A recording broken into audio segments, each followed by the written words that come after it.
오늘이 5월 2일입니다. 5월 2일. 그래서 아파트 5월 2일 날에도 지금 며칠 전부터 계속 이 뉴스가 계속 뜨고 있던 뉴스 중에 하나인데, 아파트 거래량 4천 건 돌파, 매물 적체도 역대급, 엇갈리는 부동산 지표라고 되어 있는데, 지금 기사가 5월 2일자 이거는 지금 매물 적체도 역대급이라고 해서 기자가 두 가지 시각을 다 내포를 해서 썼습니다.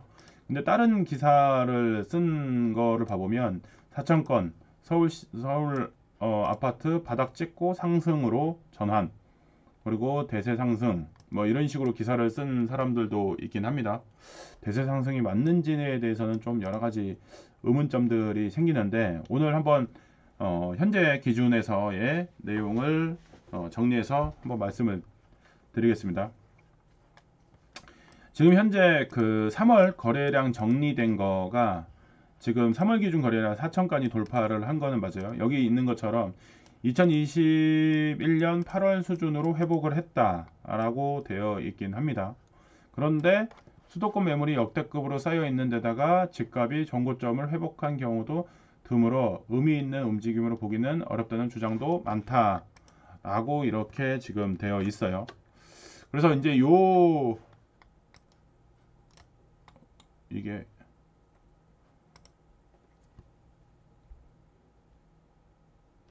부분이 지금 상황이 좀 많이 다른 거죠. 왜 농협대출 복사가 된 게 나오냐?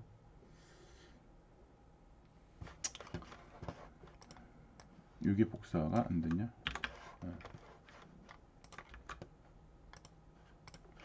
지금 현재 상황이 이렇게 지금 되고 있습니다.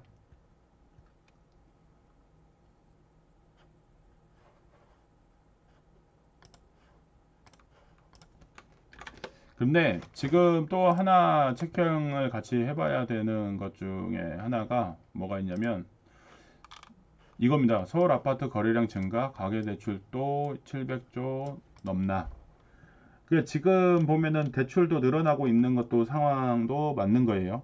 근데 여기 지금 보시면 국내 5대 은행의 가계대출 잔액이 지난달 5조 넘게 늘면서 700조를 돌파를 앞뒀다. 주택 담보대출과 신용대출이 골고루 증가했다. 공모주 청약 등 일시적인 요인과 함께 부동산 거래량이 늘어난 것과 연관되어 있는 것도 풀이된다. 라고 하면서 이 지금 거래량 늘어나는 것도 있기도 하지만, 한편으로는 또 문제가 되는 것 중에 하나가 대출이 늘어나는 것도 사실 부담이 되기는 합니다. 예, 그래서 이런 대출의 증가 속도도 좀 부담이기도 하고, 그 다음에 이제 또 문제는 뭐냐면 미국이 금리를 분명히 작년 말 올해 초까지만 하더라도 인하에 대한 얘기를 했었는데, 미국 금리 인하가 지금 문제가 되고 있죠.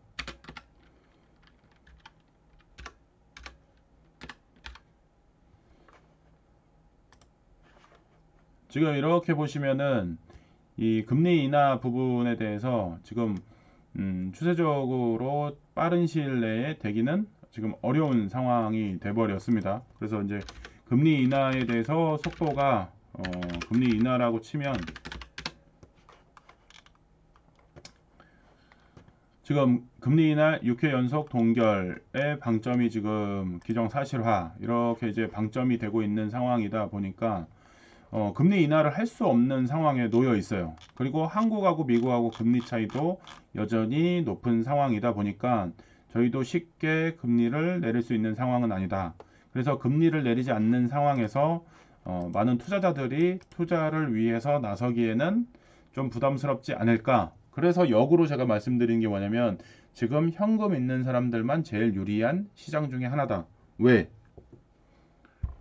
현재 상황을 봐보면 내 맘대로 선택을 할 수가 있거든요. 근데 대출을 끼고 투자를 하겠다는 사람들은 내 맘대로 선택이 되는 게 아니라 대출 여건에 따라서 상황이 많이 달라질 수밖에 없죠. 우량 물건이 아니면 대출에도 한계가 있고, 그리고 내 신용도가 좋지 않으면 한계가 있고, 지금 여기 보시는 것처럼 그 지금 거래량이 여기 보면은 이제 거래량이 상당히 많이 이렇게 회복된 모습을 보이고 있습니다. 그런데 이제 여기서 한번 우리가 생각해 볼 것 중에 하나는, 작년에도 이와 유사한 흐름을 좀 보이고 있었다는 걸 또 한번 생각을 해볼 필요가 있어요. 지금 전체적으로 보면은 집값이 오르겠다의 상승의 포인트를 두고 얘기를 한다면 거래량이 이제 는 거에 대해서는 고무적인 거는 맞죠. 그리고 또 한편으로는 지금 거래에 대해서 특례, 신생아 특례라든지 특례 대출이 풀어진 것들도 상당히 많기 때문에 상승을 예측을 할 수는 있습니다. 그런데 이제 하락의 포인트를 준다면 폭락이라고 또 누군가는 또 얘기를 하겠죠. 그러든지 말든지 상관은 없습니다. 재투자하는 데만 유리하면 됐지 폭락이라고 얘기하든 뭐라고 얘기하든 의미 없어요. 저는 객관적으로 생각했을 때 지금 투자 시기인지 아닌지를 판단하면서 투자를 하는 거지, 폭락이면 뭐하고 상승론이 뭐합니까? 이게 중요한 거는 나한테 맞아야 되는 거지. 근데 하락을 지금 잡고 있는 것 중에 하나가 대출 규모가 상당히 큽니다.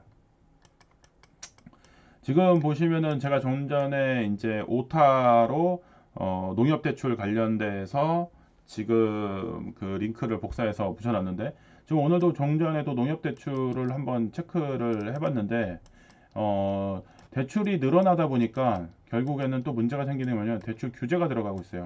제가 또 이 대출 규제를 들어가는데 재미난 게, 제가 지금 델방분들만 정리를 해서 한번 말씀을 드리기는 할 건데, 제가 기존에 작년까지만 하더라도 흑석동에서 그 부동산을 운영을 하고 있었기 때문에 우리은행, 흑석동 우리은행 그 중앙교회학교 안에 들어있는 지점입니다.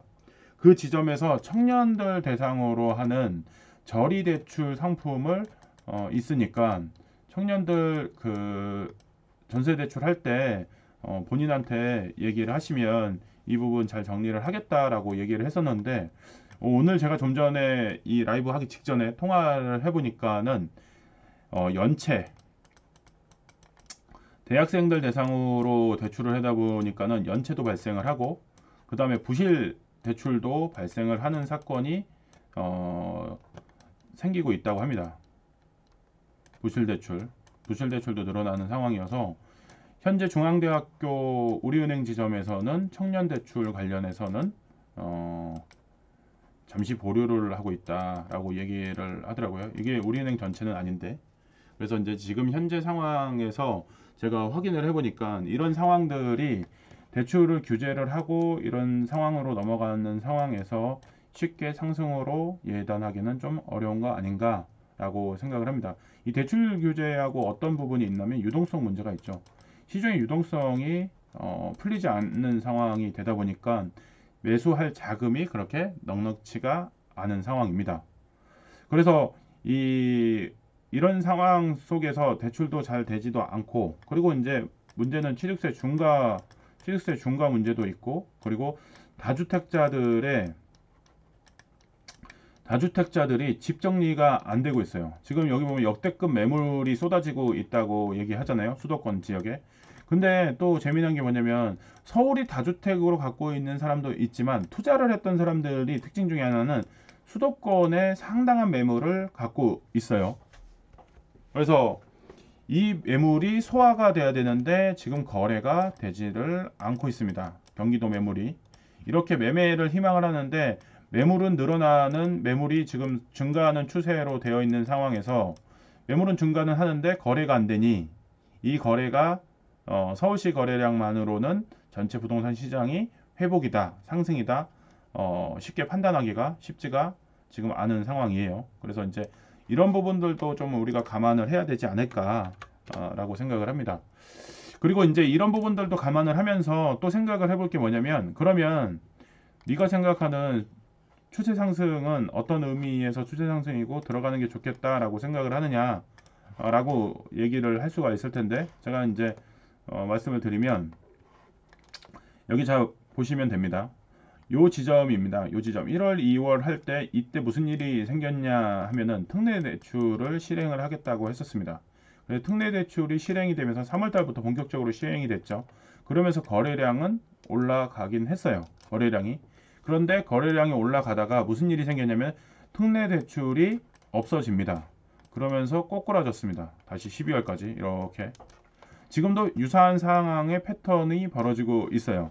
그렇다라고 한다 그러면 과연 이 4천 건이 넘는 이 거래가 작년에도 보시면은 6월 달에 4천 건이 거래가 됐습니다. 그리고 3월 거래량이 3천 건이었고 올해는 3월인데 4천 건이었고 근데 그 평균치도 생각을 해보기도 하겠지만은 평균적으로 서울시는 5천 건이 넘었습니다. 그래서 이제 이게 근접을 했다라는 것들을 생각을 해볼 때 그러면 추세적으로 계속 거래량이 늘 거다라고 하면은 최소한 연체를 연회를 받네. 3개월에서 지금 요 4개월 지점까지 한번 추세 상승을 볼 필요가 있지 않나. 추세 상승을 봐야 됩니다. 추세 상승. 그러면 추세 상승이라고 한다 그러면 올해 현재 시점으로 4월과 5월과 3월부터 시작해서 6월과 요게 이제 4천 건을 넘었습니다. 그러면 3, 4, 5는 4천 건을 넘어서서 5천 건을 육박하는 상황. 네, 5천 건을 육박을 하고 여름의 비수기죠. 7월과 8월에 5천 건 이상이 유지된다라고 한다 그러면 투자를 하는 게 맞겠죠. 근데 단 전제 조건이 있겠죠. 현금 비중이 높아야 되지 않을까 생각을 합니다. 현금 비중이 높아야 되지 현금 비중이 높아야 될 겁니다. 왜냐면 지금 현재 금리가 명확하게 내려가지도 않았고 미국도 내려가지 않은 상황입니다. 그런데 이 상태로 비싼 이자를 내면서까지 끝까지 유지를 하다 보면 결국에는 문제가 생길 수밖에 없겠죠. 버티다가 문제가 생겨서 밑으로 꼬꾸라지는 상황이 발생을 할 겁니다. 그래서 이제 그런 상황들이 발생을 하는 거에 나는 그럴 일 없어 라고 얘기를 하시는데 그럴 일이 없어 라고 하기에는 좀 부담이 있죠. 그 이유가 첫 번째, PF 대출이 해결이 지금 절대 되지를 않고 있습니다. 그리고 건설사 부실도 여전하고요. 그리고 정부 통계가 오류가 난 게 지금 보면은 현재 그 매물량이 상당히 는 것도 있지만 그리고 입주 예정 물량에 대해서 이 통계가 또 오류가 있었죠. 19만 건이나 19만 이런 부분들이 잠재되어 있는 상황에서 쉽게 이거를 빚을 많이 내고 투자를 한다는 것 자체가 리스크로 돌아올 수밖에 없어요. 그리고 또 하나 경기 침체입니다. 경기가 지금 그렇게 썩 좋지 않고 근데 뭐 우리나라 뭐 IMF 이후로 경기 계속 침체라고 얘기하지 않냐? 맞죠. 계속 경기 침체라고 하죠. 경기가 좋았다라고 얘기한 적은 없습니다. 그런데 이 경기 침체라는 요소가 어떤 영향으로 미치냐면은 이런 것들이 터질 때 경기 침체도 같이 묻어져 있으면 그 압박감은 상당히 커질 수밖에 없어요. 근데 경기 침체와 더불어 같이 함께 봐야 되는 것 중에 하나는 우리나라 수출입니다. 수출이 양호하냐, 계속 유지가 될 수 있느냐, 이런 것들이 이제 연결이 되는 게 경기 침체와 수출에 영향을 받는 게 환율이죠. 환율. 예. 델방 분들만 라이브 듣는 분들만 이 낙서를 이해할 수 있는 상황. 안타깝지만. 그래서 이제 환율 부분이 고환율을 1,400원대 육박을 하고 있는 상황에서 결국에는 수출이 잘 되는 거는 또 좋을 수는 있지만 수입 물가가 상당히 부담이 되죠. 수입하는 것들 중에서 대표적인 게 석유. 그죠? 석유.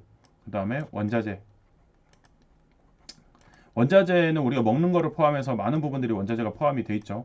이런 부분들이 영향을 미치기 때문에 이게 섣불리 빚을 내서 투자를 한다는 거가 그러니까 빚을 레버리지를 활용하는 거는 좋습니다. 근데 내가 분명한 거는 포인트는 뭐냐? 현금 비중이 높아야 된다고 제가 말씀을 드리는 것은 결국에는 뭐냐? 결국에는 감당입니다. 감당. 네, 감당. 감당을 잘 할 수 있느냐? 이게 관건인 거죠. 감당을 잘 할 수 있는 범주 내에서 대출은 유용한 이 무기가 될 것이고요. 감당이 되지 않는 상황에서는 문제가 심각하게 될 수밖에 없으니까 이런 부분들을 잘 참고하시면 좋을 것 같아요. 역시 병아리 청년님이 센스 있게 정리를 잘 해주셨어요. 네.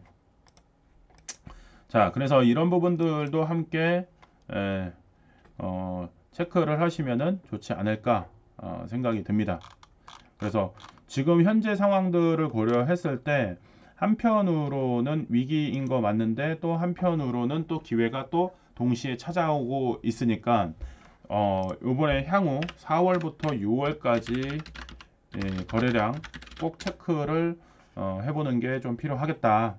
거래량을 흐름의 추세 상승으로 갈 수 있는지를 한번 체크를 해보는 게 가장 중요할 것 같고, 자, 그리고 금리 추세적 금리 변화, 집값 변화, 금리 변화, 금리 변화를 한번 볼까요? 금리 변화 추이를, 금리 변화 추이, 금리 변화.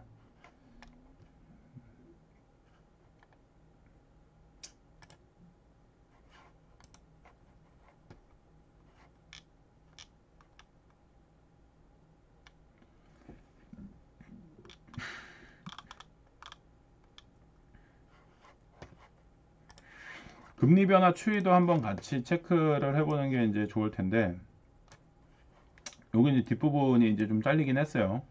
근데 우리가 경기가 안 좋고 부동산 경기의 침체 일로에 빠졌다고 했던 지점이 요 지점입니다. 요 지점. 네, 요 지점. 금리가 이렇게 떨어지는 상황에서도 부동산은 침체 일로에 치달았고 여기가 요 지점이 이제 부동산의 이제 하락의 정점으로 이제 됐었죠. 하락 정점.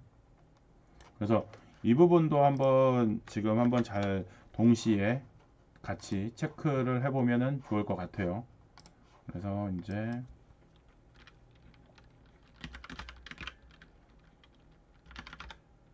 아파트 가격 추이, 아파트 가격 추이도 한번 같이 보시는 게 좋죠.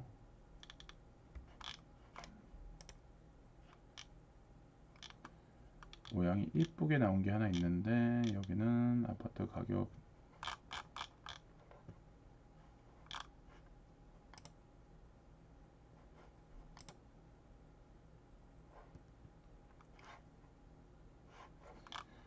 추이가 이쁘게 우리 마카롱이 만들어 놓은 거를 쓰면 좋은데 그걸 찾으려니까 좀 시간이 걸리긴 한데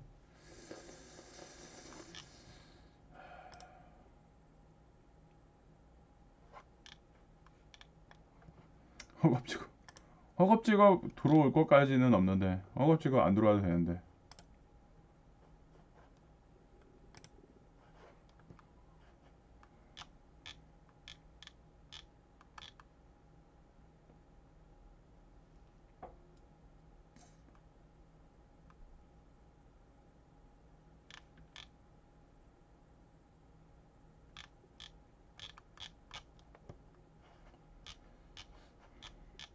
요즘에는 이쁘게 만드는 사람들이 많은데 요게 잘 안 보이네요.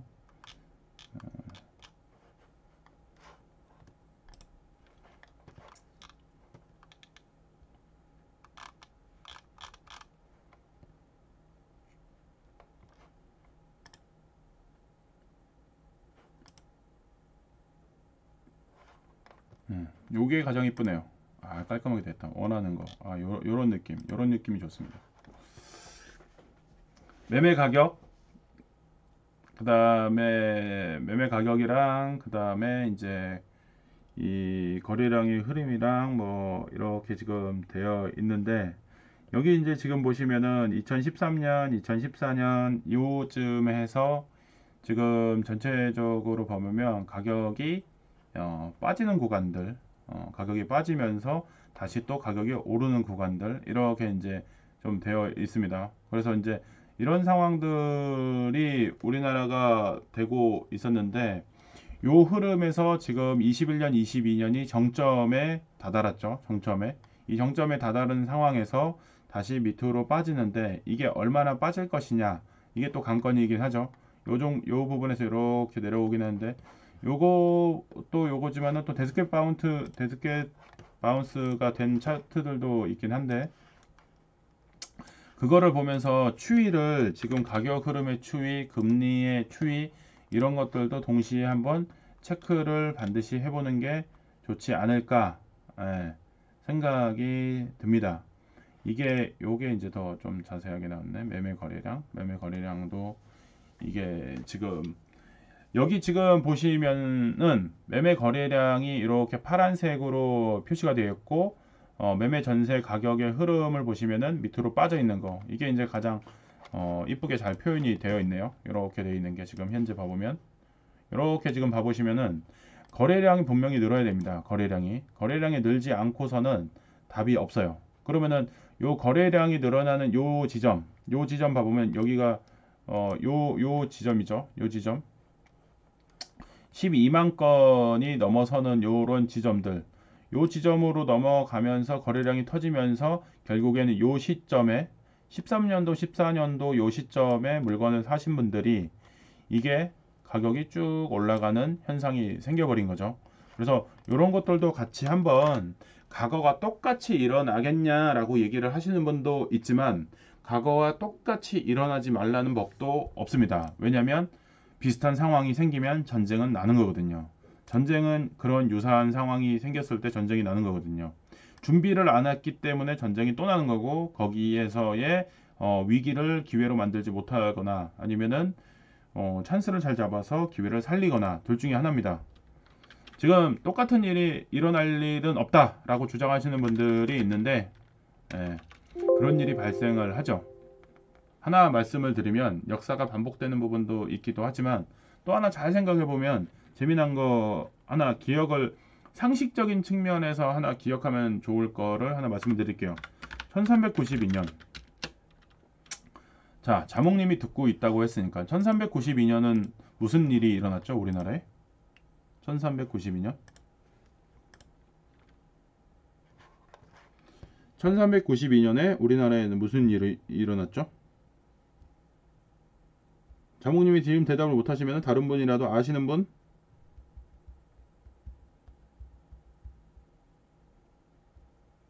1392년에 무슨 일이 일어났을까?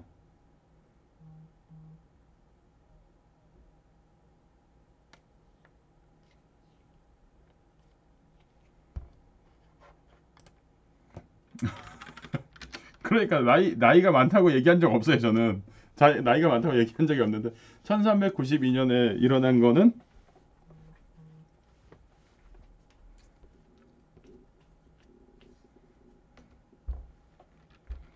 조선이 개국을 합니다.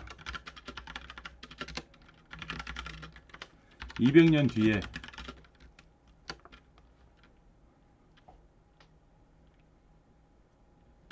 1592년 임진왜란이 발발합니다. 지금 같은 상황에서 봤었을 때 오미자님이 제가 말씀하려고 하는 걸 정확하게 말씀을 해주셨는데, 위화도 해군입니다. 전쟁을 하려다가 돌렸죠. 위화도 해군. 그래서 1392년에 위화도 해군을 하면서 조선이 개국이 되고 200년 뒤에 임진왜란이 발생을 하게 됩니다. 1592년. 200년이에요. 어디 가서 임진왜란 언제 일어났냐, 조선이 언제 개국이 됐냐라는 질문을 언젠가는 받을 확률이 있을 겁니다. 언젠가는 쓸모가 있을 거예요. 200년 차이입니다. 그거 활용하면 되는데, 1592년 200년 뒤에 임진왜란이 발생하는데 그거 어떻게 막았죠? 어떻게 그런데 문제는 뭐냐? 방심을 하고 있어서 1636년 1636년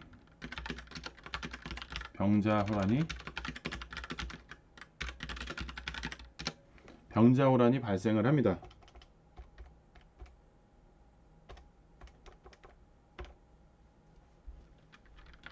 44년 만에.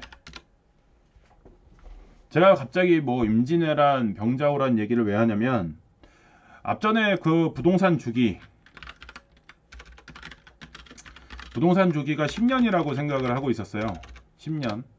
그런데 정권의 영향을 받으면서 주기가 5년이 될 수도 있겠다라는 말씀을 드리는 겁니다. 임진왜란 끝나고 준비를 잘 하고 해서 청나라에 대한 정보도 파악도 하고 청나라의 국제 정세가 어떻게 돌아가는지를 파악을 했었다라고 한다면 준비만 잘했어도 문제가 안 생겼을 텐데 그런 준비를 제대로 하지 못하다 보니까는 또 한편으로는 위기에 빠지는 거고, 근데 그때 준비를 잘해서 청나라하고 교류를 잘했다라고 한다 그러면 지금 근대화는 또 바뀌었을 수 있습니다. 그래서 이제 그런 상황을 고려했을 때 부동산도 이렇게 준비를 하는 게 좀 맞지 않을까 생각을 합니다. 그래서 지금 거래량, 그다음에 가격 변화 추이 한번 잘 생각을 해보시면 좋을 것 같습니다. 자, 이제 오늘 그 부동산 낭만임장 지역 독립문 계속 이어서 하겠습니다.